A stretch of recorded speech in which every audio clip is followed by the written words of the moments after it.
Alors aujourd'hui, dans le cadre des visites à distance proposées par le musée Sandelin, je vous invite à la rencontre autour d'une œuvre. S'il est un chef-d'œuvre dans les collections du musée, c'est bien le Pied-de-Croix de Saint-Bertin. Avant d'en révéler toute sa richesse iconographique, stylistique, toute sa technicité, penchons-nous un instant en guise d'introduction sur le berceau d'un important foyer de la culture artistique au Moyen-Âge, l'abbaye Saint-Bertin. Le lapidaire présent ici dans les caves du musée souligne en effet la richesse de cette abbaye à différentes périodes. Aux origines, un monastère bas, fondé par trois disciples, Bertin, Momelin et Bertram, trois compatriotes d'Omer, l'évêque de Thérouanne, à qui Adroald a donné sa terre en 649. Vers 662, une basilique haute où sera enseveli Omer.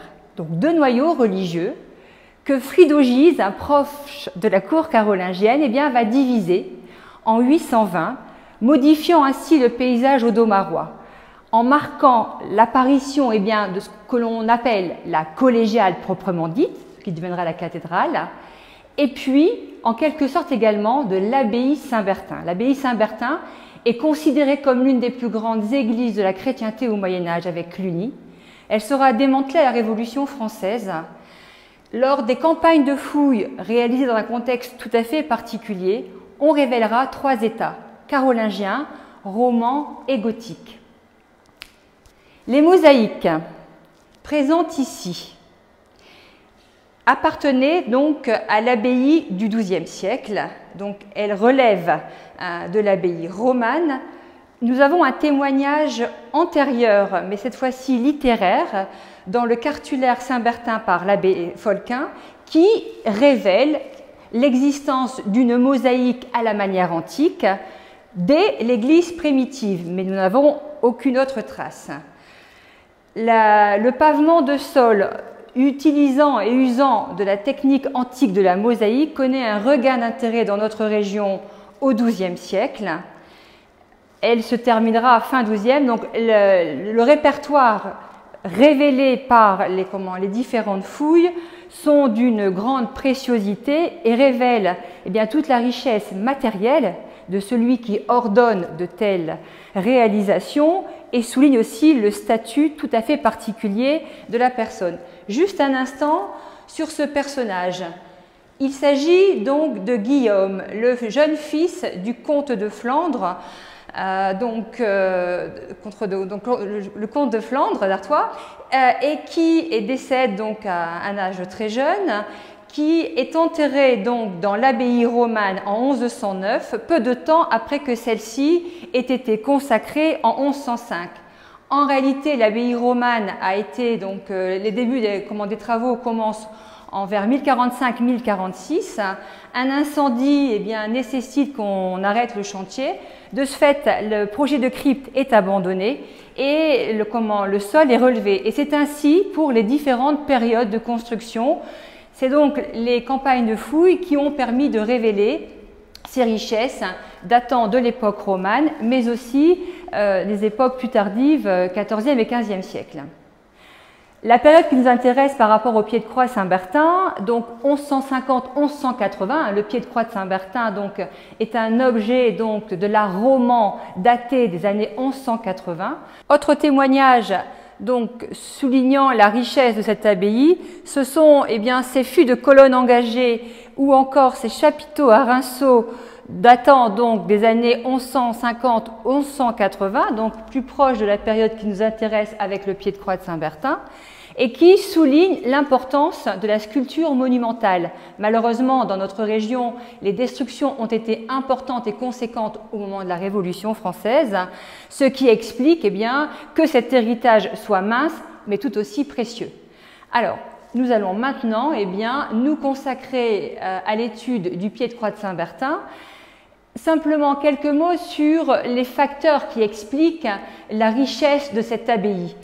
L'abbaye Saint-Bertin doit sa richesse d'abord aux conditions de sa naissance. L'église en bas, l'église du haut, l'abbaye du bas, l'église du haut. On a deux noyaux religieux à Saint-Omer qui ont favorisé très tôt une émulation, une sorte de stimulation et qui a fait de Saint-Omer très rapidement une ville d'art. Deuxième facteur important, Saint-Omer donc se situe au nord de la France. Elle est vraiment sur un carrefour d'échange avec l'Angleterre, la Flandre et la France, mais aussi tout le bassin à l'est, l'Empire carolingien. Et enfin, le site privilégié de Saint-Omer, le mont Cittieux, le domaine de Cittieux, est transformé en avant-port de Gravelines au Moyen-Âge, favorisant une fois de plus les échanges de personnes, de richesses et d'idées. Voilà. Donc, direction le pied de croix de Saint-Bertin. Donc, c'est une œuvre exceptionnelle de l'art roman, datant des années 1180.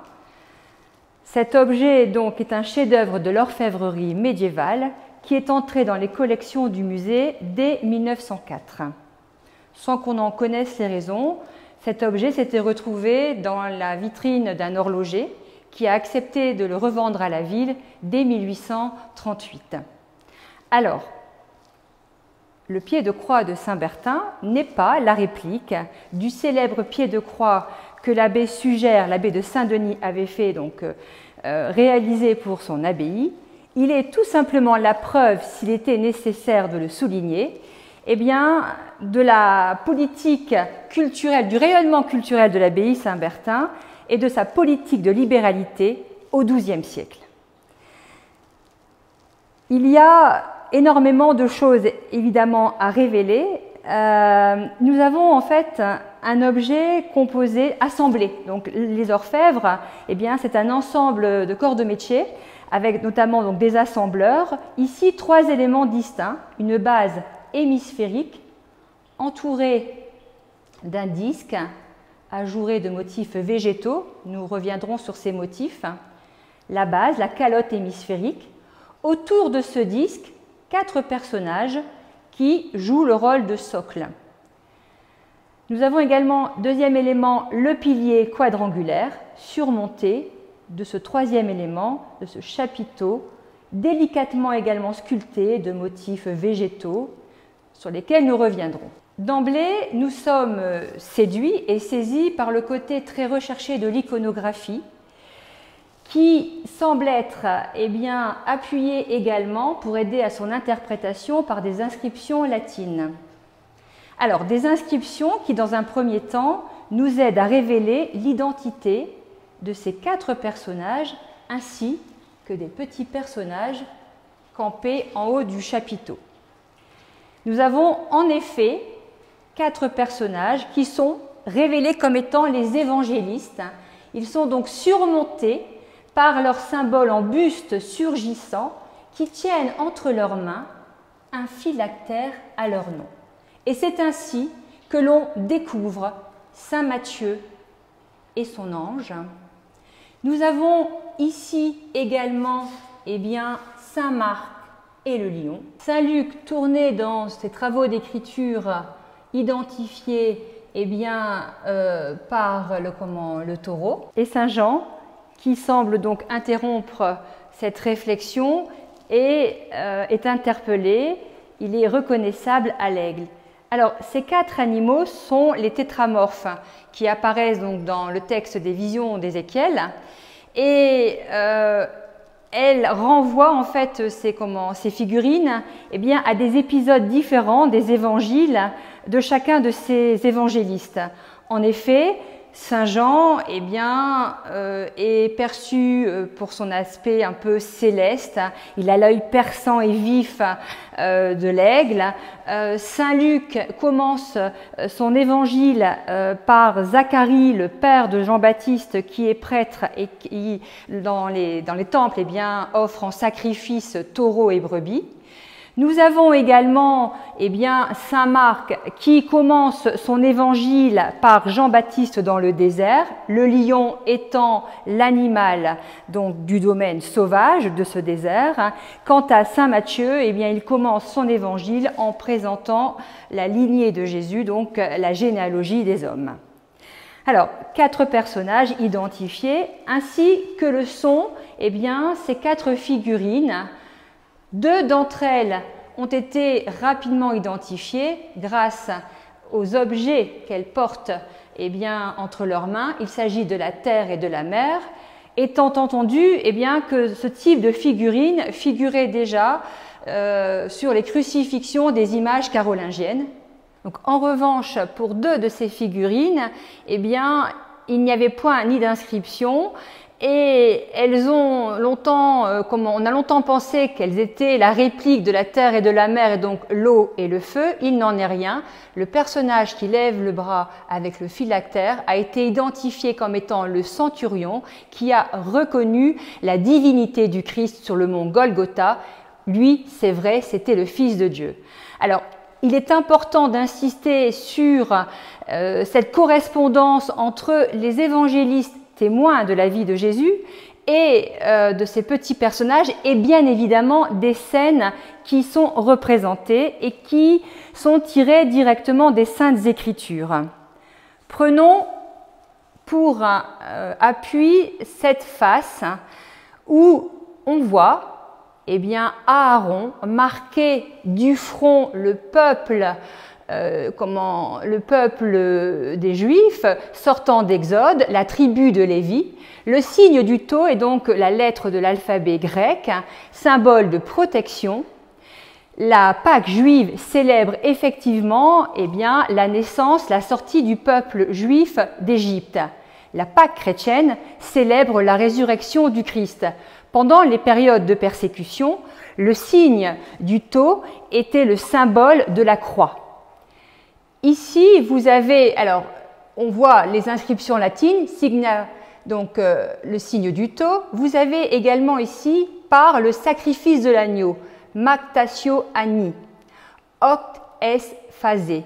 Voici la Pâque juive dont nous venons de parler, et l'agneau du Christ, le sacrifice qui permet la rédemption. Donc sur une autre face, nous avons représenté Élie et la veuve de Sarepta, des scènes qui sont utilisées fréquemment, donc présentes sur ce type d'objet liturgique.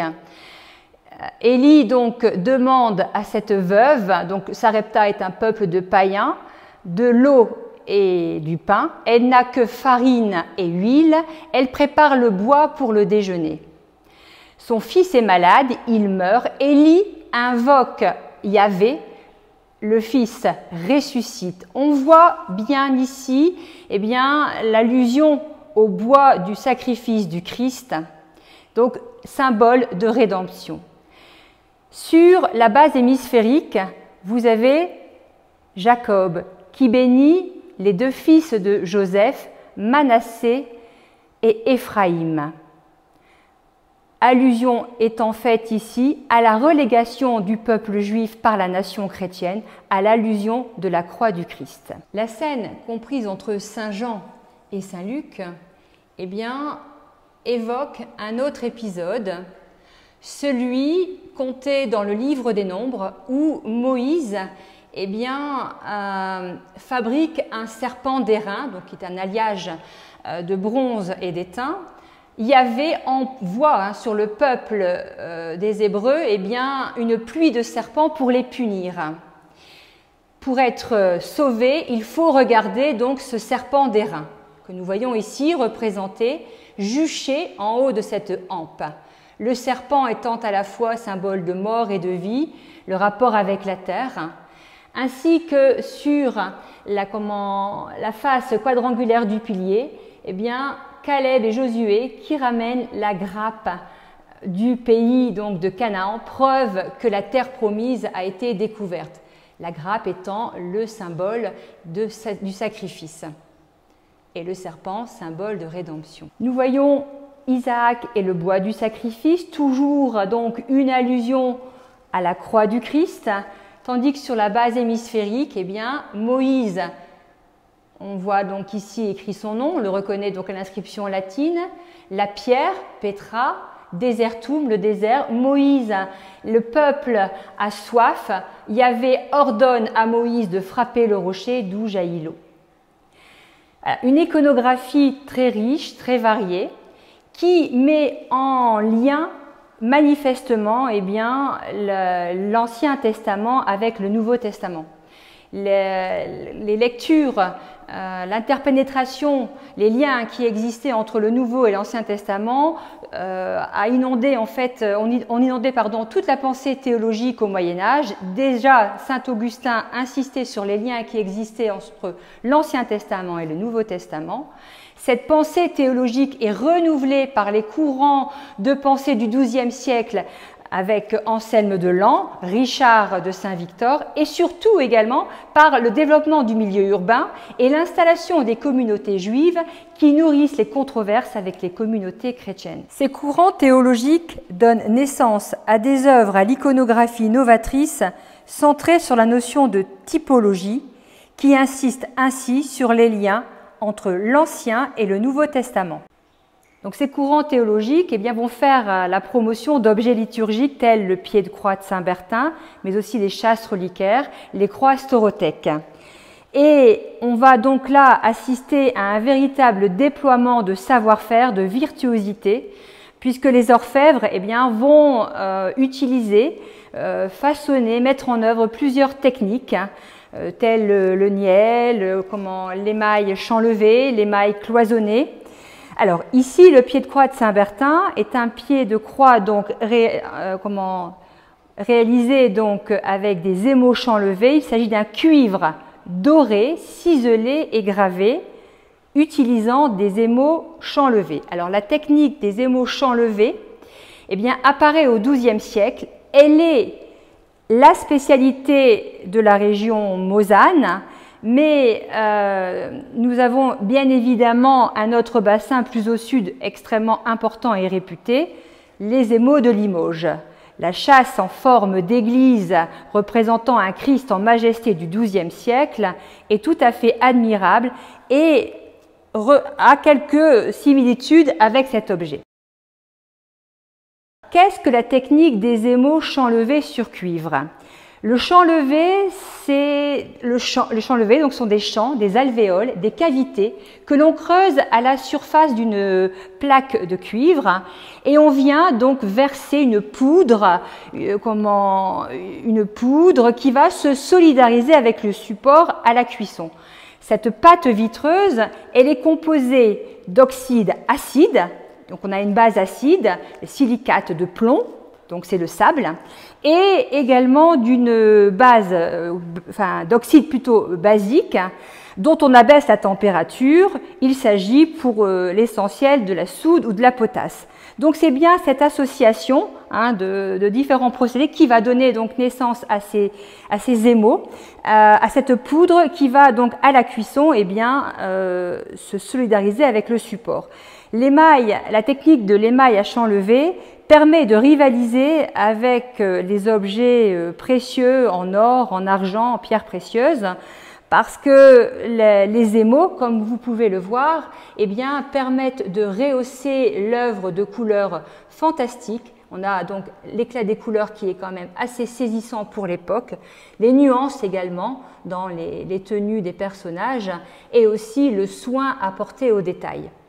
Donc ça, c'est tout à fait quelque chose de remarquable, de précieux. L'utilisation de l'émaillerie, les émaux champ-levé, permettent donc d'obtenir une large palette de couleurs, notamment dans les nuances de bleu. Alors, il s'agit d'une poudre de verre colorée à l'aide d'oxyde métallique, le cobalt pour le bleu, le fer pour le vert, le manganèse pour le rouge ocre. Et tout cela donc au bénéfice d'une iconographie novatrice. Le pied de croix de Saint-Bertin a longtemps été attribué, pour son style dit antiquisant, au célèbre orfèvre de la région donc de la Meuse, Godefroy de Huy, ou plus tardivement Nicolas de Verdun. En réalité, l'importance de l'abbaye Saint-Bertin suppose probablement qu'il s'agit d'un artiste mosan venu travailler à l'abbaye Saint-Bertin ou alors une œuvre de commande. Alors le style 1200 est donc identifiable à différents éléments, notamment à l'aspect antiquisant des personnages. Regardons un peu ici le drapé des évangélistes, qui n'est pas d'ailleurs sans rappeler eh bien, le drapé des dalles en gravure sur réserve que nous avons également dans la cathédrale de Saint-Omer et qui date du XIIe siècle. L'aspect antiquisant se résume eh bien, au retour à la nature, les petits fruits grenus, l'aspect végétal, et aussi au fait eh bien, que les personnages se détachent du support, adoptent une sorte, dit-on, de tridimensionnalité, une sorte de corporéité, qui est tout à fait visible ici au niveau des figures humaines, mais également des figures animales. Alors, passer d'une œuvre à l'autre est aisé, tant l'abbaye Saint-Bertin continue au XVe et au XVIe siècle à être un foyer de culture artistique extrêmement important. Preuve en est avec l'héritage de la terre cuite émaillée, le mausolée de Guillaume Filastre. Donc, commençons par présenter le personnage Guillaume Filastre.